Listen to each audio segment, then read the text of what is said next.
Bon alors ce week-end, entre le soleil et les coups de cœur BD, que demande le peuple? Hello vous, j'espère que vous allez bien. Aujourd'hui on se retrouve parce que je vais vous parler de BD et plus exactement de romans graphiques. Alors c'est vrai qu'en ce moment je vous ai parlé énormément de romans, vous savez que j'aime beaucoup les BD, les romans graphiques, les mangas, enfin bref, tout ce qui est avec des jolis petits dessins. Et ça fait longtemps que je vous en ai pas parlé, donc aujourd'hui je vais vous parler de deux coups de cœur, mais deux coups de cœur de folie. Et ce qui est drôle c'est que c'est deux coups de cœur qui sont totalement différents. Et on va commencer tout de suite dans le vif du sujet avec un roman graphique dont vous avez dû entendre énormément parler, vous avez dû le voir partout dans les librairies parce que voilà, il est toujours en tête de gondole, il a eu de nombreux prix, bref, je vais vous parler de Moi ce que j'aime c'est les monstres de Émile Ferris, publié chez Monsieur Toussaint l'Ouverture. Alors ce livre, avant tout, moi j'en ai entendu parler parce qu'on en a beaucoup parlé dans les médias, mais avant ça j'en ai entendu parler sur la chaîne de ma très chère Pepper Palace qui en a fait une review absolument parfaite. D'ailleurs je pense que c'est sa première vidéo, et pour une première il y avait quand même pas mal de level. Bref, elle en a hyper bien parlé, elle m'a trop donné envie de l'acheter. J'ai attendu un petit peu parce que c'est une bande dessinée qui n'est pas donnée, mais après avoir lu une quantité d'articles tellement élogieux et avoir vu un petit reportage sur l'autrice sur Arte je crois, je me suis dit bon allez Quentin, saute le pas et va t'offrir cette petite merveille. Alors moi ce que j'aime c'est les monstres, c'est un roman graphique qui n'est pas autobiographique mais un petit peu quand même. Il faut savoir qu'on ne va pas aborder la vie de Émile Ferris, mais on va plutôt parler de Karen, une petite fille de 10 ans qui habite à Chicago dans les quartiers un peu bof-bof, slash un peu malfamé, slash un peu pauvre. Et cette petite Karen, elle vit dans un logement en sous-sol. Je sais pas si vous voyez, mais aux États-Unis, il y a des logements au -1. On a les fenêtres très très haut et on voit un peu les pieds des gens qui marchent dans la rue. Bah voilà, elle habite dans un truc comme ça, bref, c'est pas la vie de rêve pour une petite fille. Et Karen, elle est un petit peu hors norme, elle se trouve pas très jolie, et à vrai dire, elle s'en fout un petit peu. Bref, elle rentre pas dans les normes et elle a décidé qu'elle était un monstre. Donc elle se dessine toujours en monstre. Et elle n'est pas un monstre dans le sens péjoratif du terme. Bien au contraire, elle adore être un monstre et c'est ce qui la passionne. Et d'ailleurs, c'est pour ça que le livre s'appelle comme ça. Mais un beau jour, la vie de Karen se retrouve bouleversée parce que Anka, sa voisine du dessus d'un certain âge, se fait tuer, ou du moins est retrouvée morte dans son appartement. On pense à un suicide ou à une mort accidentelle, mais elle n'y croit pas trop, et du haut de ses 10 ans, elle va mener l'enquête. Elle va très rapidement découvrir que Anka était juive. Pour elle, ça veut pas dire grand chose, mais nous, on commence à comprendre le pourquoi du comment. Et en menant sa petite enquête, Karen, elle va se retrouver confrontée à l'horreur du monde des adultes. Il faut savoir que le livre se passe à la fin des années 60, donc on est encore dans un climat assez tendu aux États-Unis. Il y a l'assassinat de Martin Luther King qui va venir tout bouleverser. Et voilà, Karen, elle, du haut de ses 10 ans, elle est là, elle essaie de comprendre ce qui se passe, elle essaye de gérer tant bien que mal avec ses amis, parce qu'elle en a pas beaucoup. Et à côté de ça, elle va essayer de gérer ses problèmes familiaux, parce que sa maman a un cancer, parce que son frère, il a des petits problèmes aussi, entre des mauvaises fréquentations et des histoires de filles pas très claires.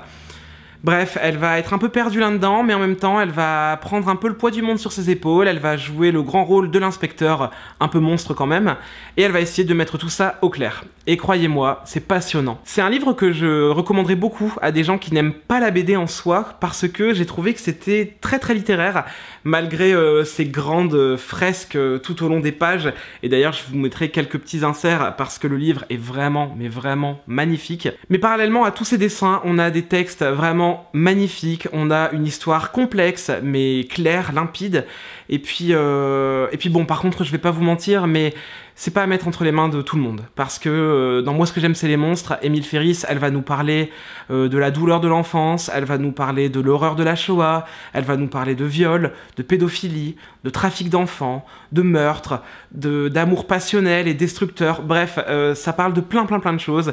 C'est un livre extrêmement fort, et voilà, pour moi c'est pas à mettre entre les mains de tout le monde. Il y a 2 ou 3 fois pendant le livre où je me suis dit bon, je vais faire une pause parce que c'est un peu difficile, surtout quand Karen retrouve les cassettes audio de Anka qui parlent de sa jeunesse. Voilà, on va vraiment se retrouver confronté à des choses pas faciles, mais voilà, c'est d'une beauté aussi bien visuelle que littéraire, et je ne peux vraiment que vous le conseiller de vous jeter dessus. Alors certes, le prix est quand même pas mal, parce que cette bande dessinée coûte 35 €. Bon, 35 € pour plus de 400 pages de planches magnifiquement illustrées. Bon, entre nous, ça les vaut. Surtout que bizarrement, souvent les romans graphiques, moi je les lis assez rapidement, en une après-midi, voilà, c'est passé.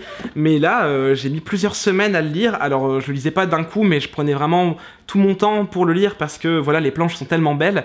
Mais voilà, c'est pas un livre qui se lit hyper vite et c'est pas plus mal. Et à savoir aussi que ce n'est que le volume 1. Alors il y a un volume 2 qui est prévu pour cette année, je ne sais pas s'il y aura de volume 3 ou si elle compte raconter son histoire en 2 parties, on verra bien.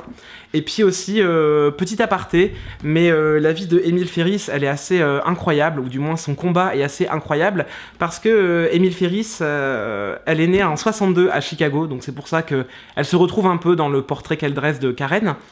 Mais une fois adulte, elle a eu un grave accident de voiture qui a fait qu'elle s'est retrouvée paralysée. Les médecins lui ont dit vous ne pourrez plus jamais dessiner parce que c'était déjà son métier à l'époque. Et elle s'est dit non, c'est pas possible en fait, je vais continuer à dessiner. Elle a pris un bic et elle s'est dit quoi qu'il arrive, s'il faut que je m'entraîne le restant de ma vie, je le ferai, mais je redessinerai un jour. Et il faut savoir que ce livre, elle l'a écrit et elle l'a dessiné après son accident, après avoir réussi à retrouver l'usage de ses mains et l'usage du dessin. Et quand on voit la qualité des illustrations, on se dit que quand même, c'est un tour de force. Et voilà, un livre pas facile, dur, parfois lourd et qui vous prend aux tripes, mais un livre vraiment magnifique et je vous conseille vraiment de vous jeter dessus parce que je pense que vous serez vraiment pas déçus. Bon, et on passe à la suite. J'ai envie de vous présenter une deuxième BD que j'ai lue à vitesse grand V. Alors, faut savoir que je tourne cette vidéo un dimanche. Mais cette BD, je l'ai commandée, je crois, la semaine dernière en librairie. Elle est arrivée vendredi matin à la librairie près de chez moi.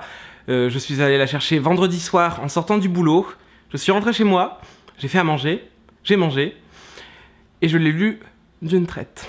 Genre, dès que je l'ai ouvert, je ne pouvais pas m'arrêter, et c'est le truc le plus mignon que j'ai lu de toute ma vie. Genre, c'était tellement mignon que j'ai cru que mon cœur ne pourrait pas supporter autant de mignonnerie d'un coup, et j'ai cru que j'allais mourir, genre j'ai cru qu'il allait exploser. Et ce livre, c'est Heartstopper de Alice Oseman. C'est le volume 1 et je crois qu'il y aura 2 volumes et c'est tout. Alors Alice Oseman, elle est pas mal connue, elle a fait plusieurs romans dont Silence Radio que j'aimerais beaucoup lire mais voilà, que j'ai pas encore lu. Et j'ai jamais lu aucun roman de Alice Oseman mais croyez-moi que cette BD m'a donné énormément envie de découvrir ces romans. Ah, et avant toute chose, petite précision, cette BD je l'ai lue en VO. Elle n'est pas disponible en français, je ne sais pas si elle sortira un jour en français, mais entre nous, c'est hyper simple à lire, je ne suis pas un grand lecteur en anglais, et pourtant c'est passé tout seul, à aucun moment, limite, je me suis rendu compte que je lisais de l'anglais. Genre, c'est vraiment du vocabulaire basique de base, les phrases sont hyper simples, enfin voilà, si vous n'avez jamais lu de roman en anglais, mais que vous comprenez quand même vite fait, franchement c'est un niveau basique, et je pense que c'est à la portée de tous. Bref, vous allez me dire, c'est bien beau tout ça, mais de quoi ça parle, Heartstopper? Eh bien, Heartstopper, ça va nous raconter l'histoire de Charlie et de Nick. Charlie est au collège ou au lycée, je ne sais pas trop, il est en 11e grade, alors je sais pas trop comment ça marche chez les Anglais, je dirais qu'il est certainement en seconde par exemple. Et Charlie, eh bien, il est gay, il est outé depuis 1 an à peu près, donc les gens dans son école le savent. Au début ça s'est pas très bien passé, les gens, voilà, il l'insultait un peu quoi. Mais petit à petit, c'est bon, c'est rentré dans la tête de tout le monde, et maintenant on n'embête plus trop par rapport à ça. Charlie, il noue une relation secrète avec Ben, un des caïds de l'école qui est très certainement bisexuel parce que voilà, il donne rendez-vous entre 2 cours à Charlie pour aller se faire des bisous dans les endroits où il n'y a pas grand monde. Sauf qu'au bout d'un moment, Charlie en a un petit peu marre, il se rend compte qu'il se sert de lui, il a une copine, et puis voilà, enfin, il se rend compte qu'il n'est qu'un bouche-trou, et il ne veut plus occuper cette place, donc il lui dit « Écoute, c'est fini, stop, basta ». Et au même moment, il est placé en cours à côté de Nick, Nick qui est un joueur de l'équipe de rugby de l'école. Et très rapidement, Charlie et Nick vont devenir très amis. Tellement amis que Charlie va commencer à développer des sentiments pour Nick et voilà, et Nick, eh ben, c'est vrai qu'il l'aime beaucoup Charlie, donc qu'est-ce qui se passe? Est-ce qu'il y a quelque chose en plus? Eh ben je vous le dis pas, c'est à vous de le découvrir. Non mais je sais même pas quoi vous dire, tellement c'était beau, tellement c'était mignon, le style de dessin est tout simple, mais hyper efficace, les personnages sont très expressifs, Et ça se dévore à une vitesse, c'est trop bien écrit. Tous les 5 minutes, on se dit « Ah là là, ils sont trop mignons !» Et voilà, c'est le genre de relation que j'ai rêvé d'avoir pendant tout le collège et tout le lycée. Alors j'en ai eu des presque similaires, mais qui se sont pas du tout aussi bien passés. Mais bon, je vais pas vous raconter ma vie amoureuse horrible de l'adolescence. Bref, c'est un livre hyper touchant, qui est plein d'optimisme, plein de bons sentiments et plein de mignonnerie. Et voilà, et moi, je vous l'avoue, je l'ai lu en 1 heure, et en 1 heure, je suis tombé éperdument amoureux de Nick. Et je songe à quitter mon copain pour me marier avec ce livre. Voilà. Bref, je vous le recommande vraiment, il coûte pas cher du tout en plus, je l'ai payé 12 ou 13 € je crois. Donc franchement, pour une petite pépite comme ça les vaut largement. Par contre, chose qui ne va pas du tout, c'est que maintenant, eh bien, je dois attendre la sortie du volume 2 en juillet. Et croyez-moi que j'ai envie de mourir là, parce que...